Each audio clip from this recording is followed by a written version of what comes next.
오늘은 그 칼빈주의와 종교 부분에 있어서 이제 교회에 대한 부분을 좀 이제 생각해 보고자 합니다. 우리 교재로 본다면은 75페이지 하반절로부터 시작을 해서 오늘은 아마 마지막까지 끝내려고 하겠습니다. 이번에는 이제 앞서까지는 종교 자체, 종교가 뭐냐라고 하는 관점에서 칼빈주의를 생각해 보았다고 한다면, 이제 어떤 종교의 어떤 이 현상적 양상으로서의 어떤 교회를 이제 생각해 보니까, 종교가 현상으로 나타난 모습이 뭐냐, 교회로서의 교회를 생각해 보고자 합니다. 그래서 아브라함 카이퍼는 세 가지 단계로 이 땅의 교회의 모습을 말하고 있는데, 첫째는 교회의 본질에 대해서, 두 번째는 교회의 현현, 그러니까 현현이란 이 땅에 나타난 교회의 모습, 그리고 그 교회의 목적. 그러니까 요 세 가지 관점에서 이 교회가 무엇을 의미하는지, 종교적 형상의 어떤 모습으로서의 교회는 어떤 것인지를 이제 생각할 겁니다. 되게 중요하고 의미 있는 시간이 또 되리라 생각을 또 합니다. 칼빈주의자에게 있어서 교회는 본질적으로 하늘과 땅을 포함한 영적인 유기체이지만, 그러나 현재는 그 중심과 행동의 출발점을 땅에 두지 아니하고 하늘에 두고 있다, 이렇게 시작을 하는 거죠. 그러니까 교회라고 하는 건 하늘과 땅 다 포함하는, 그래서 보이지 않는 교회, 우주적 교회가 있고, 보이는 교회, 가시적 교회로서의 오늘 빛과 소금 교회 같은 교회가 있는 거예요. 그러나 교회는 이렇게 전 우주적이고 하늘과 땅을 다 포함하는 거지만, 지금 우리가 살펴볼 것은 가시적인 교회, 이 땅에서 우리가 눈으로 보고 또 생각할 수 있고 나눌 수 있는 교회를 이제 생각해 보겠죠. 왜냐하면 유주적 교회는 하나님이 다스리는 전체를, 보편적인 우주를 얘기하는 거니까, 우리가 그거를 눈에 보이지 않으니까 말할 수 없지만 한다라고 하는 거죠. 무슨 말이냐면 이런 거예요. 자, 하나님께서 우주를 창조하셨습니다. 창조죠. 하나님은 이 우주의 영적 중심을 어디에 두셨는가? 지구에 두셨다라고 보는 겁니다. 하나님 우주를 창조하였지만 그 우주의 중심이 어디냐? 우주의 수도가 어디냐면 지구다라고 보는 거죠. 그래서 지구를 중심으로 해서 우주를 이해하게 되는 것이죠. 그리고 이 땅의 자연왕국의 모든 부분이 이제 사람에게서 절정을 이루게 하죠. 그래서 창조를 보게 되면은 6일, 이게 5일 동안 창조라고 6일 때 사람을 창조하셨을 때 하셨던 말씀이 뭐죠? 하나님이 사람을 창조하시니 심히 좋았더라. 그러니까 뭐냐면 창조의 절정이 어디냐? 그건 바로 사람이다라고 하는 거죠. 왜냐하면 사람은 하나님의 형상을 지었기 때문입니다. 지음받은 자이기 때문입니다. 그리고 하나님의 형상을 지음받은 인간을 통하여서 하나님은 칭송받기를 이제 기뻐하셨죠. 그래서 그렇게 한 것입니다. 하나님 모든 창조계에서 인간을 선지자와 제사장과 왕으로 부르셨습니다. 그래서 이제 인간이 창조된 이유가 뭐냐면은 하나님의 지혜와 하나님의 권능을 찬양하기 위한, 모든 창조물이 하는 행위가 뭐냐? 하나님을 영화롭게 하는 거예요. 이 땅의 모든 자연계의 존재 목적이 어디에 있느냐? 하나님을 영화롭게 하는 것에 있다라고 하는 거예요. 그런데 이 하나님을 영화롭게 하는 이 역할이 문제가 생겼는데, 그게 바로 죄가 들어왔기 때문이다. 그래서 타락은 부패라, 이게 얘기인 거예요. 타락은 부패가 진행되는 겁니다. 그러니까 부패한 음식 먹을 수 있습니까? 없습니까? 못 먹잖아요. 마찬가지로 이 중심인 지구가 부패하기 시작된 겁니다. 그래서 하나님을 영화롭게 하는 일이 점점 축소되었다라고 하는 것이죠. 그러나 죄가 들어왔다고 해서 하나님께서 하나님의 창조 경륜을 포기하지 않으셔요. 하나님의 창조 경륜이 뭐냐면 이 땅에 하나님의 창조 세계가 완성되어서 하나님께서 그 영광 받으시는 게 창조 경륜이란 말이에요. 그 계획이 죄로 말미암아 포기하지 않으셨다라고 하는 겁니다. 그래서 하나님의 그 창조 경륜을 계속해서 이어가신 거예요. 그리고 이 땅에 들어온 죄를 어떻게 해결할 것인가도 이미 창조 경륜 안에 준비되어 있었습니다. 그 때가 이르러서 하나님께서는 죄 문제를 하나님 자신이 해결하시죠. 그렇기 때문에 어쨌든 창조 후에 죄가 들어와서 이 창조계가 부패가 일어났지만 하나님께서는 하나님의 창조 경륜을 포기하지 않으셨다라고 하는 것이 성경의 이제 창세기 1장, 2장, 3장을 통해서 보여주는 내용인 것이죠. 결국은 하나님께서는 어떻게 이 문제를 해결하셨어요? 삼위일체 중에 하나이신 성자 하나님을 사람의 몸으로 이 땅에 보내셔서 그 성자 하나님께서 사람이 오신 예수 그리스도인데 그분이 이 땅의 모든 죄를 다 짊어지시고 죽으심으로 죄의 문제를 해결하신 거예요. 이게 하나님의 경륜이라고 하는 것이죠. 확실히 이제 인류의 나무에서 많은 가지와 잎이 떨어졌지만, 그지? 이제 인류라고 하는 나무가 있어요. 거기에 가지도 짚도 떨어졌죠. 이건 비유적인 거예요. 그러나 그 나무는 하나님 보존하셨다. 왜? 하나님의 창조 경륜에 여러 가지 낙엽들이 떨어졌지만 그 경륜은 포기하지 않으셨다라고 하는 거죠. 그리고 이 경륜은 언제 활짝 꽃이 필 것이냐? 바로 예수 그리스도를 통하여서 열매를 다시 맺을 것이다. 왜요? 그리스도 오셔서 이 하나님의 경륜의 그 찌꺼기였던 이런 어떤 죄 문제를 해결하셨기 때문에 그렇다라고 하는 거죠. 하나님께서 이 일을 하시기 위하여서 예수님이 오셨고 예수님께서 오셔서 죄 문제를 해결하시고 그리고 죄 문제 해결받은 자들의 거듭난 백성이라 중생한 자라 그렇게 얘기하는 거예요. 그러니까 중생한 자를 통하여 원래 하나님의 계획을 회복하시기로 하셨다라고 하는 겁니다. 이거에 대해서 이제 알버스트 월터즈라고 하는 사람은 창조 타락 구속이라고 하는 책에서 이렇게 설명을 해요.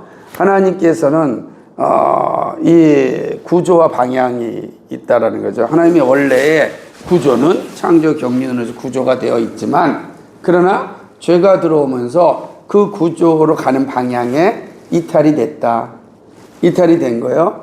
그래서 이탈은 죄로 말미암아 이탈이 됐는데 바로 예수 그리스도께서 오셔서 그 방향을 다시 원래의 방향으로 회복시켜 주셨다. 그러니까 죄가 들어왔다고 해서 구조 자체가 사라진 것은 아니고 구조는 동일하지만 방향에 문제가 생겼지만 그 방향도 이제 예수 그리스도를 말미암아 구속되었다 라고 하는 거예요. 그래서 완성을 향하여 가게 하신다. 그러면 구속은 구속받은 자를 통하여서 구속의 역사가 일어나는데 그 구속받은 자를 누구야? 중생한 자라. 중생한 자, 거듭난 백성이다 라고 이야기하는 것이죠. 그러니까 모든 중생한 인간 생명은 하나의 유기적인 몸을 형성합니다.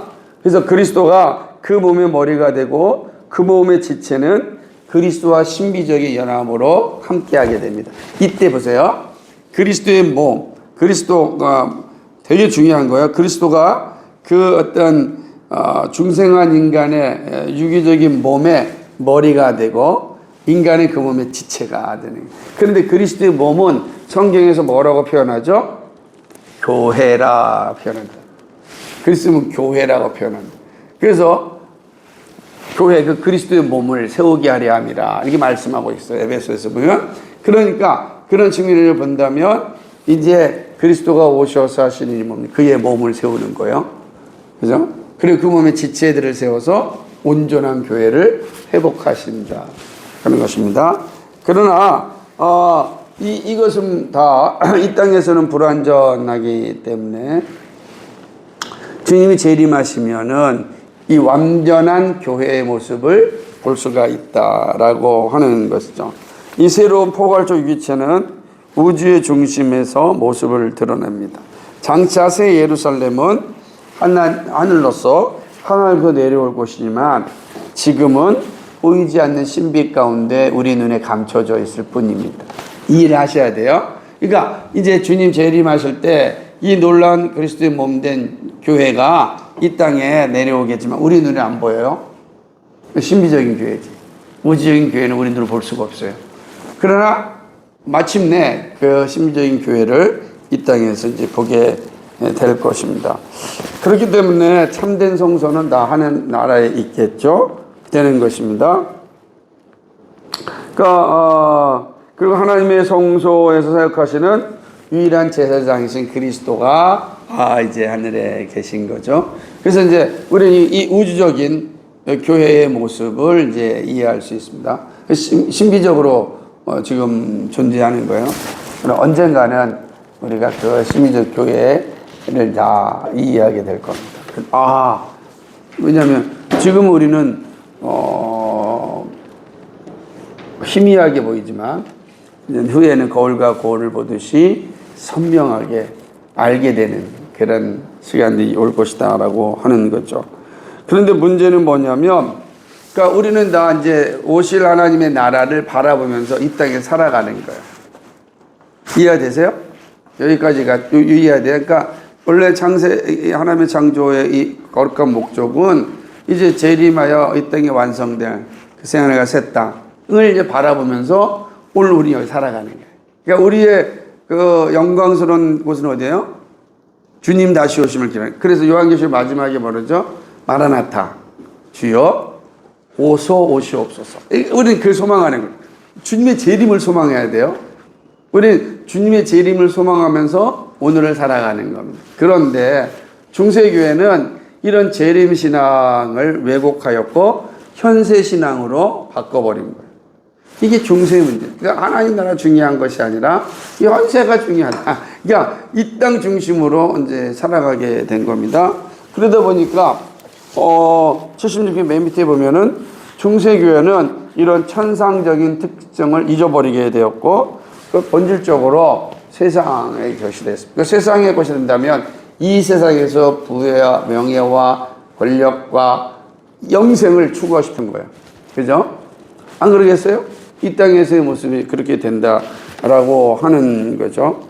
그래서 중세교회는 미사라고 하는 피 없는 제물을 만들게 되었다는 거예요. 그러니까 예수님의 피가 흘려야 되는, 이미 십자가에서 끝났으니까 더 이상 제사장이 필요 없거든요. 한 번에 영원한 제물이 되셨어요. 히브리서의 말씀에 의한다면. 그런데 로마 캐톨릭은 그렇게 하지 아니하였고 다시금 성소를 이 땅으로 내려버린 거예요. 자, 성소는 뭐 하는 곳이냐면 피의 뿌림을 내서 죄용서를 받는 곳이잖아. 우리가 그죠? 그런데 그 성소가 예수 그리스도가 오심으로 단번에 영원히 해결되었기 때문에 이제 성소는 어디에만 있어요? 하늘 성소만 있다고. 보이지 않는 하늘 성소만 있는 거예요. 그 땅에서 이 유일한 제사장 그리스도입니다. 그러므로 이 말은 무슨 말이냐면 이 땅에서는 더 이상 피 있는 제사가 필요 없다는 거예요. 이해가 돼요? 그런데 중세 로마 교회는 성소를 이 땅으로 내려와 버린 거야. 그래서 다시금 제사를 드리게 만들었다고. 그것은 그게 미사예요, 미사. 미사는 제사예요. 제단을 만들고 매일 제사를 드리는 이 기가 막힌 일들을 만들어낸 거죠. 그러니까 이제 마찬가지로 만약에 제사를 드리려면 누가 있어야 돼요? 제사장이 있어야 되는 거지. 그 제사장 역할을 누가 해요? 사제들이 하는 거, 신부들이 하는 거지. 그러니까 사제주의가 된 거야, 사제가. 그러니까 그러면은 성소에는 누구만 들어가요? 제사장만 들어가잖아. 근데 제사를 드리면 제사를 누구만 해요? 사제만 하는 거예요. 다른 누구도 할 수가 없는 거예요. 오로지 사제만 하는 거야. 이 이게 그리스도가 오심으로 다 파괴시켰는데 중세교회가 이거를 다시 회복시켜버리고 만 거야. 그 다시 중세교회에서 뭐가 일어났어요?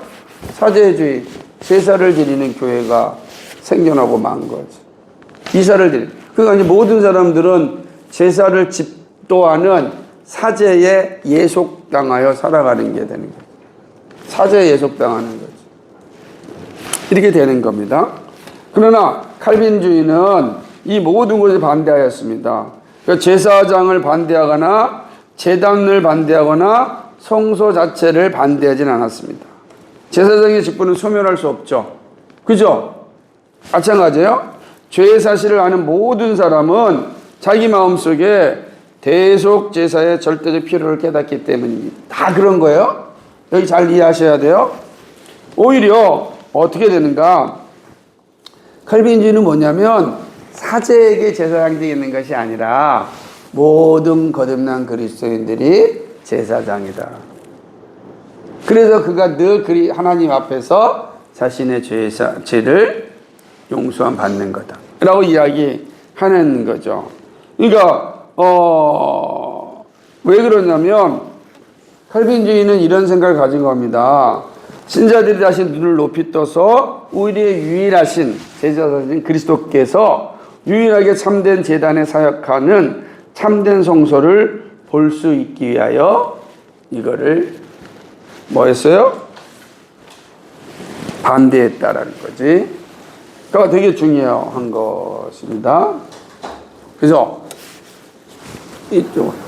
이쪽으로 이 되게 중요한 내용들이 뭐냐면 책을 주셔야죠. 자, 보세요. 되게 중요한 내용 중에 뭐냐면 이제 여기서 뭐가 나오냐면 되게 중요한 사제주의와 제사장의 관계가 나오는 거예요. 되게 중요합니다. 다시 말하면 칼빈주의는 제사장 직위에 맞선 것이 아니라 사제주의에 맞선 전쟁이었습니다. 끝까지. 그러니까 만약에 사제주의로 가게 되면은 제단에서 제사를 드리는 건 오직 누구만 할 수 있다? 사제만 할 수 있는 거예요. 그죠? 사제주의. 그러나 그럼 모든 죄사함을 하게 되는 제사장은 필요하잖아요. 제사장이 필요하죠. 그래서 이제는 그게 아니고 모든 그리스도인이 다 제사장이다. 모든 그리스도인이 다 제사장이다. 이걸 우리가 다 제사장이다. 그러므로 우리가 다 어떻게 된다? 다 하나님 앞에 나아가서 대속의 어떤 일을 감당할 수 있다. 누구의 이름으로? 예수 그리스도의 이름으로. 그러니까 누구든지 예수 그리스도의 이름을 통하여 참된 성소에 들어갈 수가 있고, 그리고 거기서 예수 그리스도로 말미암아 하나님께 용성을 받는다. 이게 되게 중요한 거죠. 이게 사제주의가 된다 그러면 반드시 누가 있어야 돼요? 사제가 있으면 그 다음에 누가 있어야 돼요? 평신도라는 계층이 있어야 된다고. 우린 다 평신도잖아. 사제가 있으니까. 그러면 생각을 해보라고. 사제만 제사를 드릴 수 있어. 평신도는 누구를 통하여 하나님께 나아가?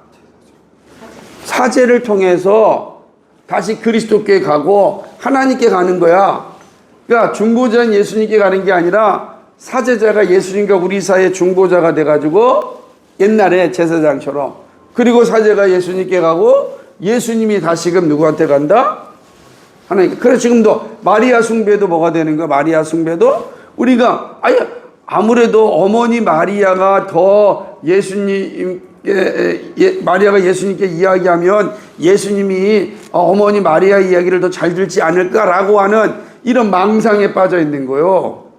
그 마리아한테 기도하면 그 마리아가 예수님께 기도 올리고 예수님이 하나님께 말씀하여서 응답된다. 그래서 이러한 일들을 만들어 놓은 참 어리석은 행위죠. 그렇죠. 칼빈은 이 부분에 대해서 아주 끝까지 반대했어요. 그러니까 그러니까 제사장직에 대해서 반대한 게 아니에요. 우린 나 많이 제사장이니까. 그러나 사제주의에 대해서는 반대했다라고 하는 겁니다. 되게 중요합니다. 근데 보면은 누토파 감독파는 일종의 제단을 땅에 다시 세웠습니다. 그러니까 누토파 감독, 이게 왜 그러냐면은 무슨 말이냐면 이런 거예요. 누토파도 완벽하게 예배를 개혁한 것이 아니고 누토파도 이러한 어떤 미사제도의 형식을 갖추게 된 거. 감독주의도 마찬가지. 감독파도 원래 감리교 개념인데 자꾸만 어떤 제단, 돌, 예를 들자면 뭐 이렇게 제복 이런 걸 자꾸만 도입을 해가지고 마치 이제 그러니까 사제와 같은 역할을 하게 한 거죠. 근데 칼빈은 그러지 않았어요. 칼빈은 그 모든 것을 전부 다 파괴했어. 아니 제거했죠. 근데 감독파 가운데 지상적 제사장직은 심지어 교직제 형식으로 보존되어 있어요. 지금도 그래서 감독이 파송하는 거예요. 지금도 그래요. 여러분 잘 보세요. 교황이 로마교회는 교황이 뭐예요? 파송하였던 거잖아. 사단들 누구지? 그 주교들을 다 파송하듯이 감독도 그렇게 개 교회마다 목사를 파송하고 보내요. 라는 거죠. 누토파는 국가에서는 군주가 최고 감독이 되고 교회 계급의 구분을 모방합니다. 그게 되는 거예요. 그러니까 이제 누토파는 여전히 국가 교회로 되는 거예요. 그래서 예를 들면 노르웨이, 핀란드 이런 데 가면은 국가 종교가 뭐예요? 누토파. 아니 누토파가 어떻게 되는 거예요? 국가 교회가 되는 거예요. 형제. 그러니까 거기서는 목회자들은 어디로부터 월급을 받을까? 그 나라로부터 월급을 받는 거예요. 나라에 적당한 거지. 편하긴 하겠지. 자, 그러나 칼빈주의는 교회 봉사에 참여하는 모든 사람을 절대적으로 동등하다고 선언했으며 교회 지도자와 직분 맡은 자에게 사역자의 특성밖에 돌리지 않으려 했다. 무슨 말인지 알겠어요? 자, 칼빈주의는 이제 교회에서는 우리가 다 동등하는 거예요. 다 누구예요? 제사장으로서. 저와 여러분은 다 제사장으로 동등해요. 남녀의 구분도 없고 다 동등해. 그런데 뭐만 있죠? 여기 있는 것처럼 직분에 질서만 있는 거예요. 그건 차이란 질서가 있는 거지. 그래서 거기는 이제 직분에 따라서 은사에 따라서 그 직을 감당하는 거야. 그래서 목사가 됐다고 해서 뭐 대단히 높은 사제가 되는 게 아니에요. 목사가 됐으니까 반드시 목사님을 통해서 하나님께 간다 그런 게 아니에요. 이해하세요? 목사는 뭐죠? 다 동등한 거예요. 목사와 성도는 다 성도예요. 근데 거기서 직분을 맡은 거예요. 설교자로서 직분을 맡았어요. 그럼 설교자가 설교의 사명을 끝내고 목사가 목사의 사명을 끝내면 뭐가 되는 거예요? 성도로 살아가는 거지. 직분을 내려놨으니까. 근데 이 직분은 헌법에는 항종직이라 그래요. 이 직분은 영원히 존재하는 직분이에요. 제가 영원히 존재한다는 게 아니라 직분 자체는 영원히 존재하는 거예요. 직분은. 이거 어마어마한 거예요. 칼빈주의는 이 역할을 충실히 한 거예요. 우리가 다 동등되다. 그러나 질서만 있을 뿐이다. 라고 하는 겁니다. 계급이 아닙니다. 그죠? 계급과 질서는 달라요. 계급은 어떻게 되는 거예요? 강제적인 순종을 해야 됩니다. 그죠? 여러분 회사에서는 계급이잖아요. 그죠? 강제적인 순종. 질서는요? 질서는 뭐예요? 차이가? 질서는 자발적인 순종하는 거예요. 자발적인 순종. 우리가 한 줄로 쭉 질서 있게 섭시다 할 때는 거긴 자발적인 행위가 들어가는 거예요. 그래서 강제적인 행위 들어가지 않아요. 강제로 들어가면 그거는 이제 개념이 달라지게 되지. 줄 안 서면 벌금 내야 되고 이렇게 되는 거예요. 근데 우리는 그냥 그건 자발적. 그래서 질서는 자발적인 순종이 일어나는 거고 계급은 강제적인. 그러니까 로마 캐톨릭에서는 교황이 말하면 밑에 무조건 따라야 돼요. 그게 되는 거예요. 그래서 우리의 선배들은 그 일을 철저하게 막았어요. 어떻게 막았느냐? 총회에서 그 일을 막았어요.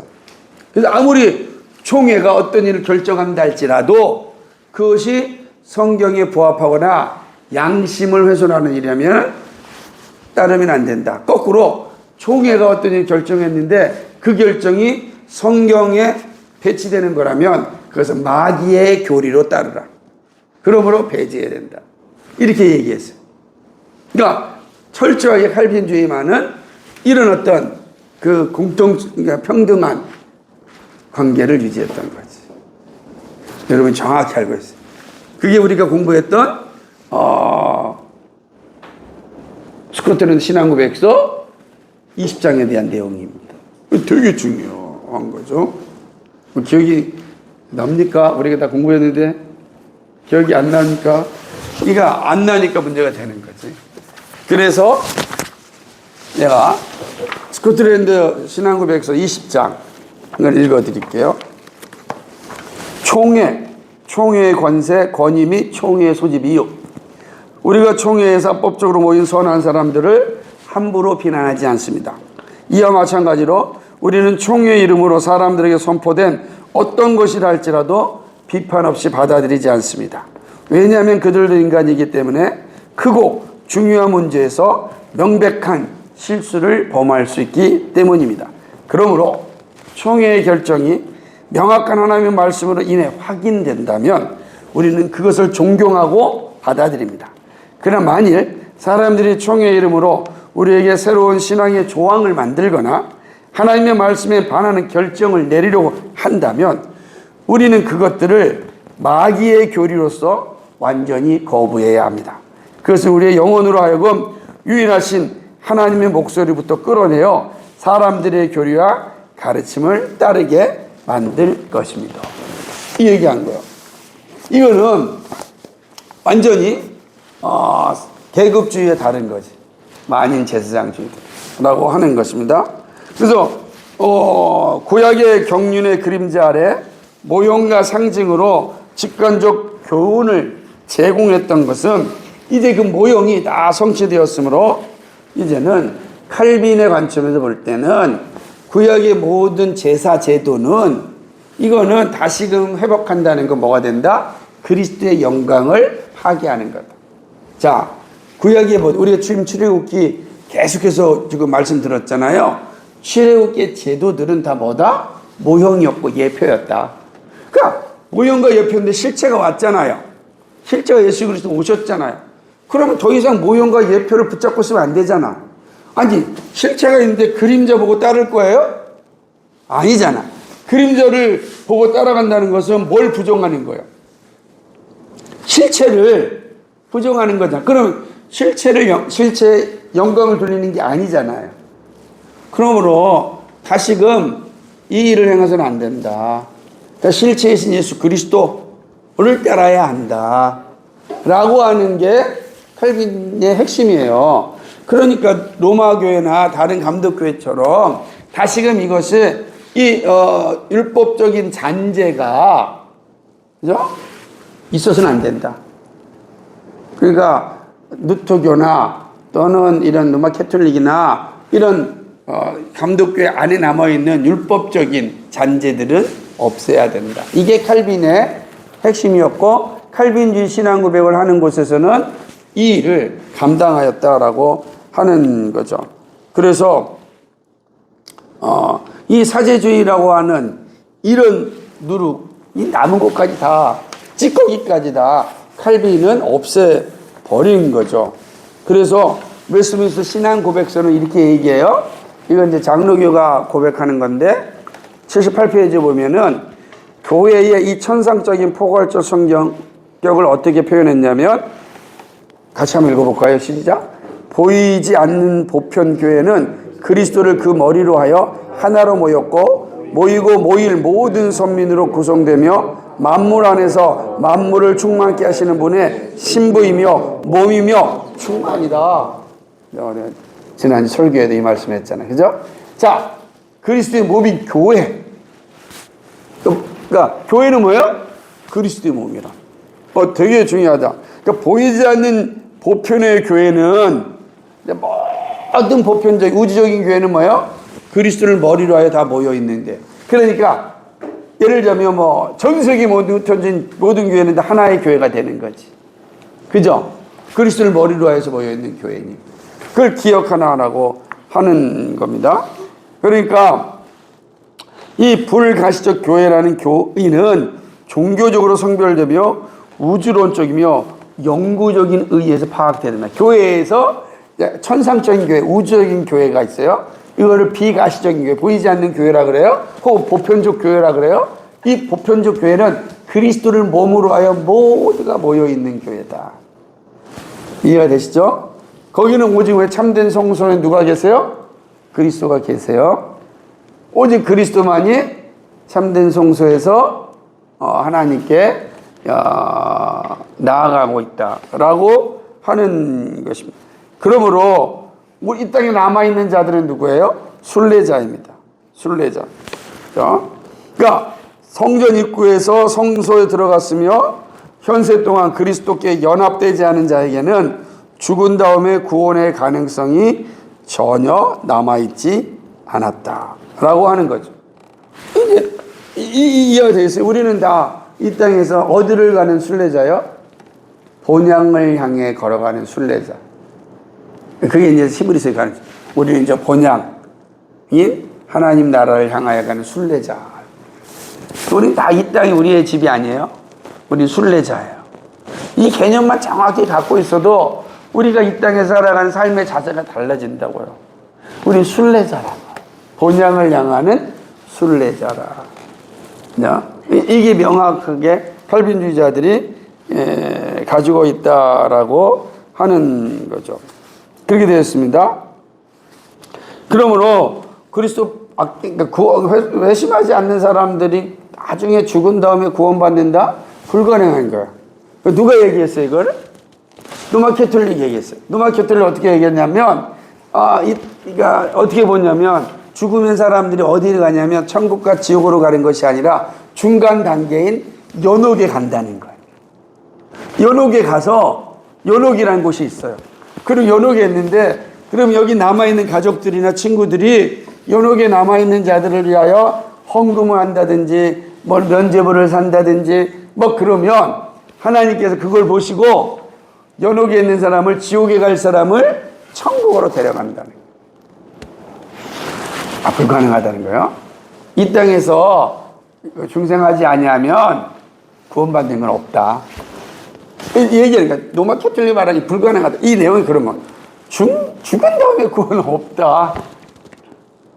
죽은 다음에 구원이 없는 거예요.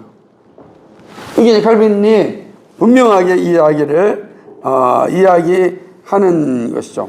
그럼 중요한 거는 이 땅의 가시적 교회와 불가시적 교회 사이에는 단절이 있는 거예요. 그렇잖아요.